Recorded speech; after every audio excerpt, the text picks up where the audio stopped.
Hi, everybody. Welcome to the AHOY Comics Comic-Con San Diego panel for 2021. Hopefully our last ever AHOY Virtual Comic-Con San Diego panel. I can't wait to get back to doing these in person. Can I get an amen from the? Amen. Amen. Hear, hear. All right, we've got a great crew today, and we've got some very cool new books to talk about. So let's just start off with that usual awkward moment where the panelists introduce themselves. It's fun, and it only makes you want to die for a second. So start with you, Tom. Okay, I'm Tom Pyre, editor-in-chief of AHOY Comics, author of Penultimate and Wrong Earth and some other things. Mark? I'm Mark Russell. I'm writing Second Coming, and I wrote Billionaire Island for Hoy. Cool. Paul?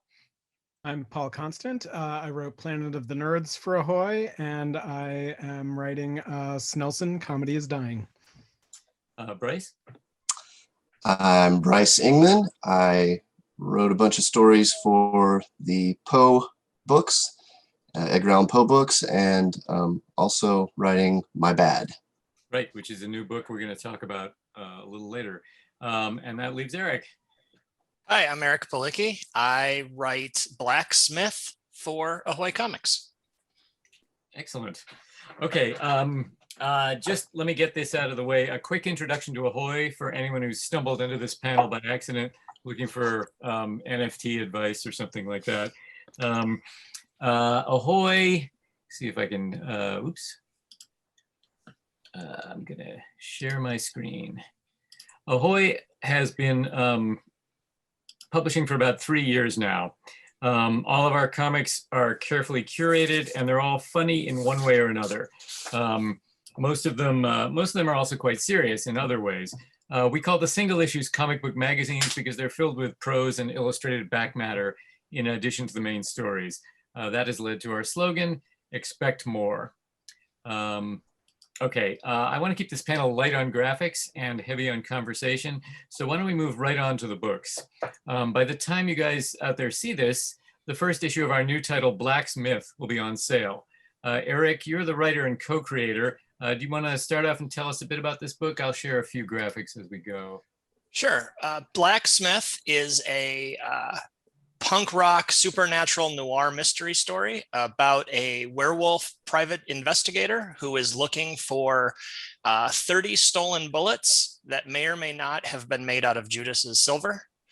It is illustrated by Wendell Cavalcanti, featuring covers by Liana Kangas.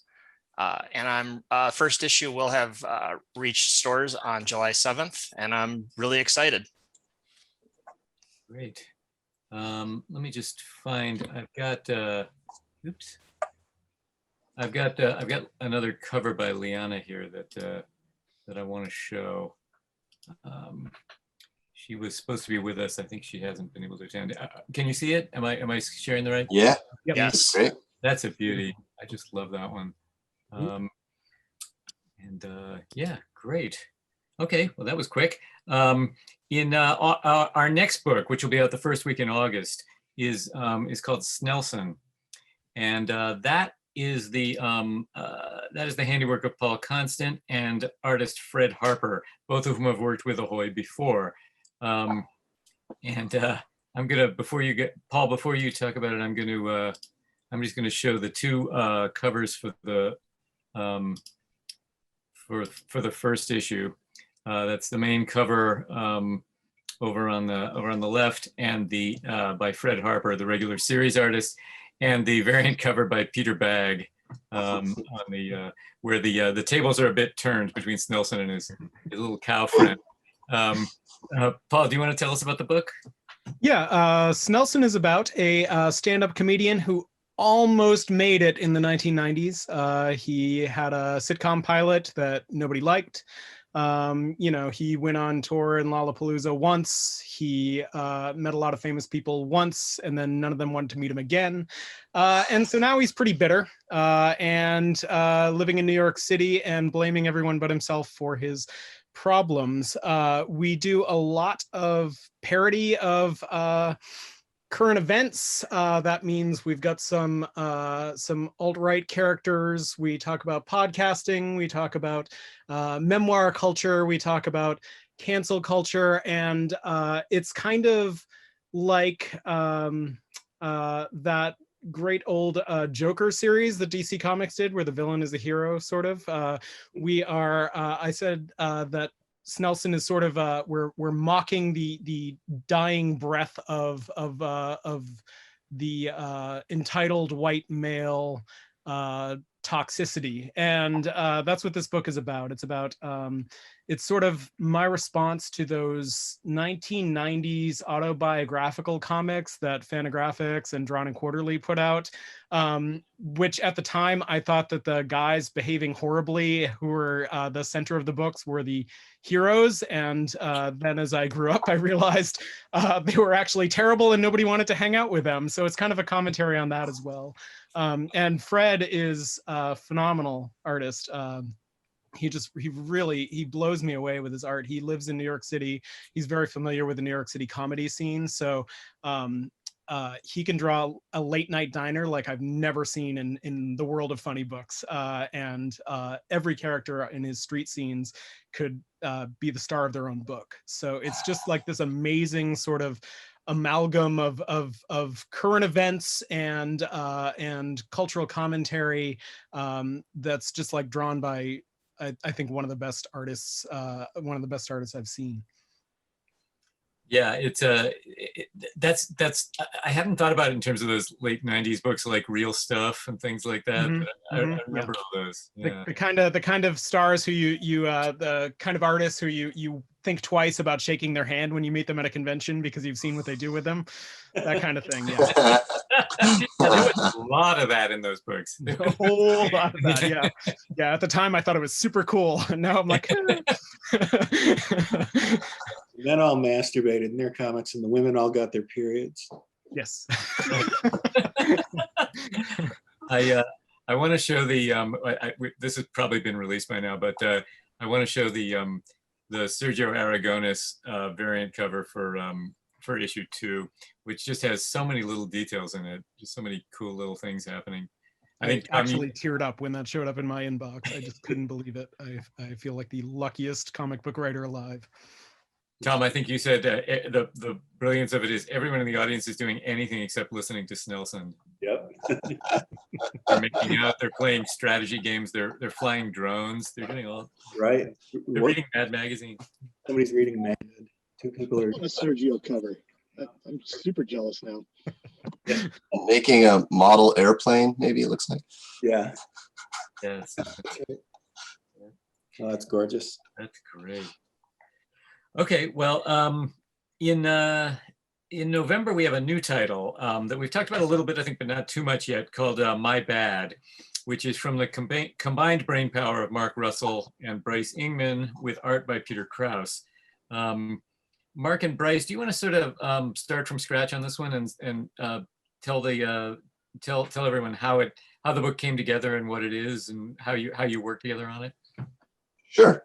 Well, this book actually started out as a text story that I wrote that was in #Danger, Tom's wonderful book that Snelson was in as well.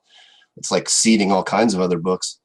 But yeah, I pitched it as a series, a backup series, and then it grew into its own book. And Mark, who I've known forever and is one of my best friends and a wonderful writer, joined in on the fun.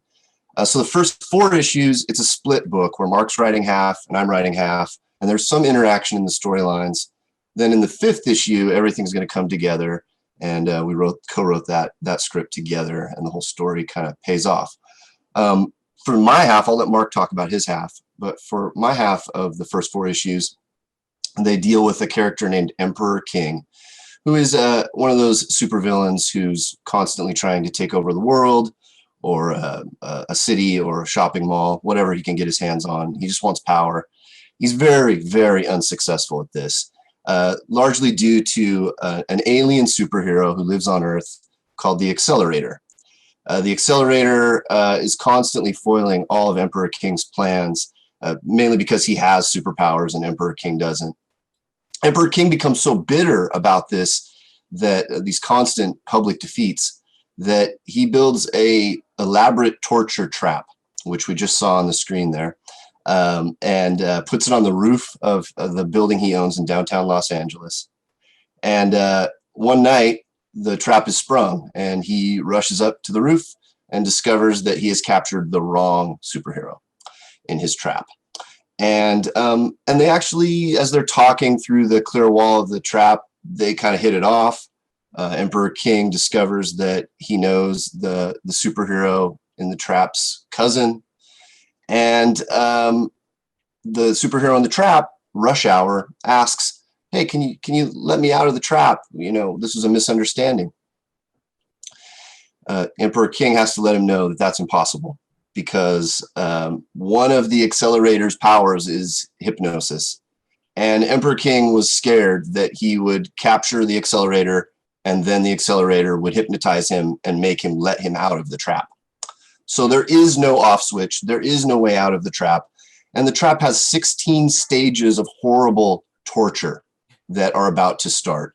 Flamethrowers, poisonous snakes, a chimpanzee that carries a bucket of acid and throws it on you. And until all 16 stages of the torture have ended, the trap cannot be opened. And it's basically the story of how these two guys become best friends. Okay. My part of the story is about a superhero called the Chandelier. He's like a billionaire vigilante superhero whose family owns like a lamp corporation. So he takes to the streets as the Chandelier, and by day he's the billionaire Jamington Winthrop.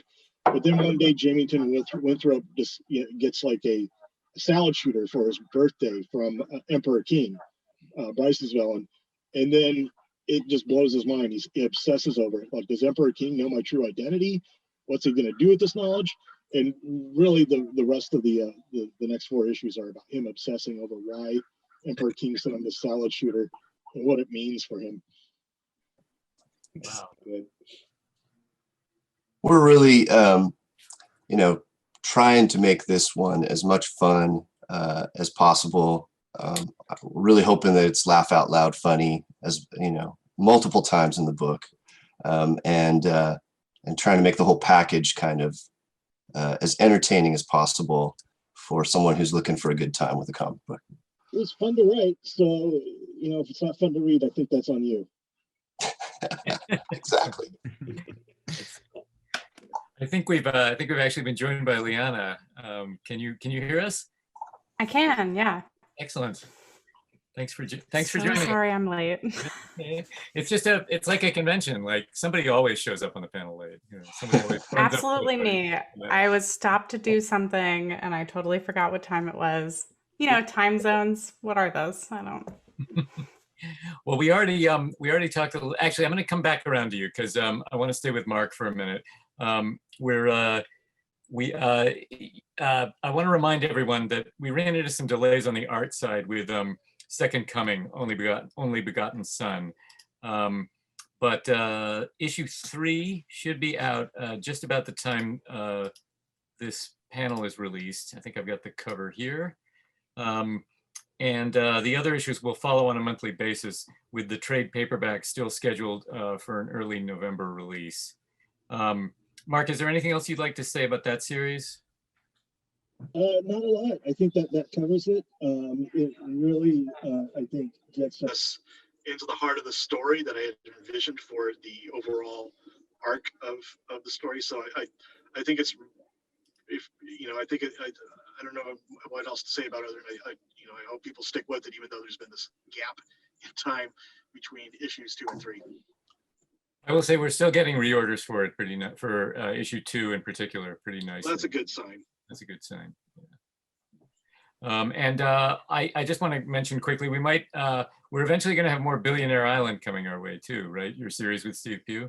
Yeah, I'll be writing more Billionaire Island in the second half of 2021, and yeah, Steve's on board. I've already, and I've already started writing the first issue. So, yeah, hopefully we won't drop the ball. Great. All right, let me jump back to Liana for a second, and then I want to get to Tom about a few things. Liana, we were all oohing and eyeing over your cover to Blacksmith #3 there. Thank you. Just beautiful. Do you wanna talk about the series at all, or how you approach the covers to this book? Sure. I love the series, so it was really exciting to work with Eric and Sarah and Wendell, and I really like werewolves. I've never been able to work on anything werewolf related, so that was kind of cool, especially to utilize that as like a character dichotomy on the covers, and um, the creative team essentially kind of let me do whatever I wanted, which is always fun for me, and it always shows my best work. So. That's great. Yeah, it's, you know, five issues, 5 covers. Every time a new cover rolls in, it's my favorite thing ever. So it's been really exciting to work alongside Liana on those covers. I feel like each one got better and better, like the more I got to know the character, and the more that, because I didn't read all the scripts at once. I waited kind of like monthly format, because I'm going to read them eventually. And issue 5 was my favorite cover to do, and I was like, no, now it's over. I'm so sad. I'm not sure if you've seen that one yet. I'll have to look it up. I know it's in. Cool. All right. Well, let me. I want to bring things around to Ahoy's own editor-in-chief, Tom Peyer. Tom, you've got a few things to talk about. I'm going to start off with by mentioning the trade paperback of Edgar Allan Poe's Snifter of Blood, which is coming in September. And then we've got a new volume of Poe, which coming in October after that. So what have you got planned for poor old Edgar? I like that cover. That's a good joke. Wonderful. Richard Williams is back doing our covers.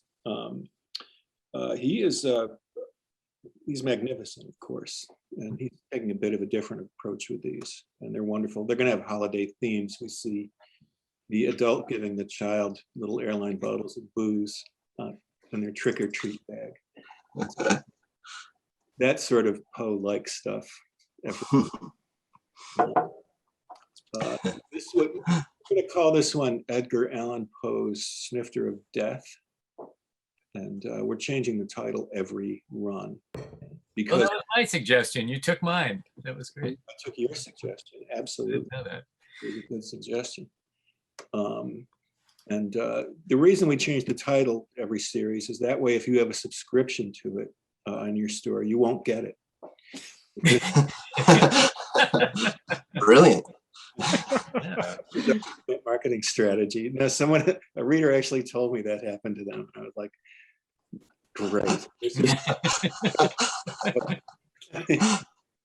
Yeah, I guess we don't need to worry about the computers taking over the world yet, if they can't do that. So, and the first issue has a new serial monster story, right, by Mark and Peter Sneberg. And it's wonderful. They're all wonderful. I don't know if you've been following these in our other Poe books, but Mark here has been. Tell him what you're doing, Mark. Well, it's the simple way to describe it is they're like it's like the serial monsters that we grew up with. I don't know if I should legally use their names, but like Count Chocula is now the Marquis de Coco, and then there's another guy called Frankencherry and Blueberry, and they but it's about those serial monsters sort of cast in more of a Game of Thrones type universe where people are backstabbing each other, and it's all about like betrayal and you know, conquest. And so that's it in the pretty much the long and short of the concept behind the monster serials. Mm-hmm. Yeah, it's taking the story of these monsters probably too seriously. They're really great, and they're really beautifully drawn and colored too by Peter Sneberg. And they've been a running presence in the Edgar Allan Poe series since we started the first one, and yeah, it's great. That this is a nice long one too. It is. It started out as a gag on Facebook, just writing like little snippets about Count Chocula and stuff, and and I didn't know it until years later, but that's actually kind of why I have a career in comics, because one of the people reading my little Count Chocula fan fiction stuff on Facebook was Marie Javins, who was just a lowly editor at DC. Then now she's editor in chief, but she thought, well, maybe this guy would be okay for writing a reboot of Prez, which is what she had been tasked to find someone to write in like 2015. And that was my first comic book, and I owe it all to Count Chocula. Remember what you said, Mark, when I told you that those stories reminded me of Hammer films? Right. What What did I say? You'd never seen a Hammer film. I still haven't. They we just like them. They're wonderful. They're not easy to watch, I think. Well, I don't know. It can be. They're pretty much just like Merchant Ivory Pictures. I would imagine. All right. Well, while we're with you, Tom, we also have your book, your series, the Wrong Earth Night and Day, is just about wrapping up, and we will have the trade paperback in September. Is there anything else you'd like to say about that? Well, the first series of Wrong Earth was about two versions of the same hero who live on different Earths. One of them is very like naive, like an old-fashioned superhero, and the other one is like a grim and gritty, ultra-violent vigilante, like a latter-day superhero. And they get trapped on each other's Earths. They're like two versions of the same guy, and they have great difficulty surviving in each other's worlds. And in the sequel here, they both end up on a third Earth together. So it's kind of like, can two superheroes share a planet without driving each other crazy? And the art is by Jamal Igle and Juan Castro, and you can see how beautifully he does with these characters. The acting and in these books that these characters do is top notch, first rate. Yeah, it's really Wrong Earth was the first AHOY book, the first series, and the first volume is one of our steadiest bestsellers. It's it seems to. I think you're still picking up new fans all the time. Mm-hmm. Nice. Thanks. It's and it's a little early to talk about it, but we will also have a series of Wrong Earth one shots by various creators in early 2022, and that should be fun. Mm-hmm. And I won't say anything at all, but two of them are here. That's true. Three, actually, if you count me. All right, we can have a little free crosstalk, but first I want to mention just a couple of other things out this fall from AHOY. One is the collected edition of Happy Hour, the series by Peter Milligan and Michael Montanat. I think it kind of caught people by surprise. It got really good reviews, did really nicely for us. And now it's in one volume that'll be out in August. And we will have, oops, I don't have them here. I thought I had a graphic, but I don't. I had some, we'll have some promotional drink coasters to go along with Happy Hour, which are nice. And we have one other thing coming in the fall that I can't announce yet, but here's a little sneak peek at it for whatever that's worth. Yeah, nice art. Anyway, anyone have anything they want to follow up on? Any questions for your fellow panelists? Any observations? Mark and I did not mention the wonderful art from Peter Krause on the My Bad book. He's knocking himself out and doing a little something different with the chandelier part than he's doing with the Emperor King part. And the pages just look amazing. Yeah, it's hilarious what he's done just with the character design for the chandelier. It gives him like this chandelier helmet, so he's like this gritty sort of vigilante superhero. But he's got this really pristine glass chandelier in front of his face, like the worst sort of helmet imaginable. And I think it sums up the character brilliantly. I didn't pull a shot of that one, unfortunately. I don't have him. I think the chandelier is just an incredible name for a superhero. It's the kind of thing like some rich guy who spent all his whole life at like boarding schools would think, well, yes, of course you'll be. Everyone would respect somebody called the chandelier.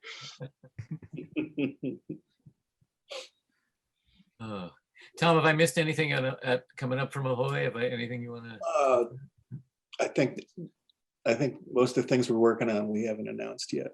So yeah, We had a little light period for a while there. It was sort of hangover from the pandemic, I think. We've geared up heavily now. We'll have a lot of announcements in the next few months. Yeah. Can I say one thing? I just wanted to thank you all for, I didn't realize Blacksmith #1 was the 100th issue that AHOY put out. So I'm very honored to to have a cover on that. Yeah, that was a really cool piece of news to get. I guess, temporally that will have come months ago by the time people see this panel. But that was a really cool piece of news to get. Cool. I wish we could say we planned it, but hey, congratulations to AHOY on over 100 issues. It seemed like just yesterday you were, it was just a gleam in Tom and Hart's eye. Yeah. It was figured out that is the 100th comic by obsessive fan and train spotter Mark Wade, who sent me an email with that in it. I was wondering who was doing all the counting. Yeah, it was Mark. Counts comic books to fall asleep. One of my favorite T-shirts is my AHOY Comics T-shirt that Tom gave me in 2018. That says "Making great comics since 2018." It gets a little less funny every year, but yeah, well, humor changes in different eras, I guess. So yeah. Wow. Yeah, it's wild. It's really nice for me to see Snelson kind of spreading his wings and flying, because those backups in #Danger were hilarious, and the series is even more extreme. It's really that first issue is a little shocking, I have to say. We like a dark humor, so I think Fred, there were a couple of ideas for the series where I emailed Fred and I was like, is that too much? And Fred was like, no, we need to go further. And it was really gratifying to have somebody who had my tolerance for disgusting or shocking things happening, and then level up even further, and to have him be the person who's actually drawing the pages was really made it worthwhile. And so yeah, it's been really something to not do. It's not shock for shock's sake. We're not out to Howard Stern anybody. Is Howard Stern still a thing? But we are. I think we have a similar sense of humor, and I think I think that sense of humor is very informed by a lot of those sort of things we were talking about in the 90s. That sort of extreme sensibility, and then but trying to add a little bit of responsibility to it in a way. So context. Sort of. Yeah, it's a little tricky sometimes writing about it. Tom made a very good point, because there are characters in the short stories. There's a character who is like a full-on alt-right comedian, and it's really important when you're making the series to not feel like you're endorsing that person, so it's really tricky, because panels, as we know from Pepe the Frog, can get pulled out of context and turned into something you don't mean, and that can still happen no matter what you do. But it was really a challenge to write something that we thought was funny that didn't didn't fall into that traps while also being funny. So yeah, it was a lot of fun to do, and Fred was the perfect partner for it. He did a great job. He really did. He's phenomenal. I like a creative team that eggs each other on too. That's always good. Yeah. that's where comics comes from, right? The good stuff is when you've got two people who cause each other to do something stupid, and then you get it all on paper. That's comics. Yep. And now we print on paper that doesn't dissolve after 20 years. So it's like a permanent record. You can't.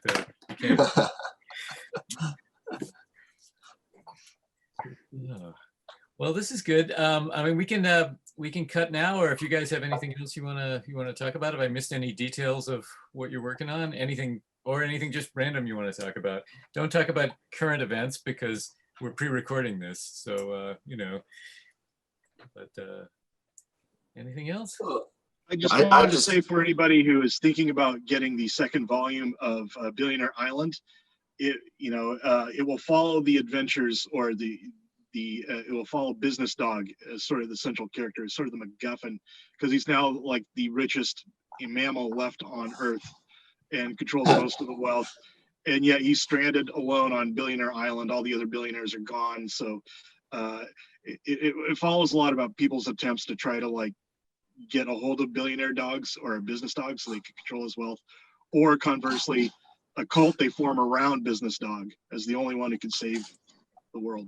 Anyway, I just wanted to get that out there. I'm trying to find a shot of a Business Dog that I can This dog share. is the best. And I think that's him, right? Yeah, he's on the left. Living the good life there. In the hat. Another day on the beach for Business Dog. I love Business Dog. I'm glad that he's being focused on more in the second volume. You know, DC had a character, Ace the Wonder Dog, in the 50s, and every issue would show him doing some wild stunt that a dog can't do, like driving a car. You know, there's a cover where he's like jumping from an airplane. He has a parachute.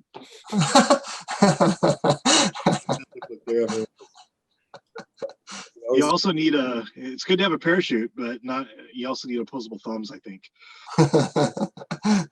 He's an amazing dog. Well, I was just going to say that in addition to writing some stuff for AHOY, I'm a fan of AHOY's output. I feel like AHOY has one of the best batting averages of any company in the industry, and people should, if they haven't read a lot of AHOY books, try them out. Man, it's a good time. Cool, thanks. Yeah, there's not that many of them either. You can afford them. Yeah, exactly. It's only 100 issues so Yeah. far. I'm sorry you won't let us talk about current events, Stuart, because it's just so amazing that Trump was able to overturn the election and get back into office. No. Yeah, that Arizona audit really worked. Yeah, it really, He was right. he was right. We were wrong all along. At least now he can't run in 2024, right? True. Well, Silver lining. yeah. Oh boy, I think the pandemic has scarred us all. Like I think we're all. A little bit. All right. Well, shall we call it? Does that sound like a good place to end with that bit of dire alternate continuity? Sourdough. Thanks, everybody. Really the wrong earth. Always leave them wanting less. Just a quick reminder to everyone out there.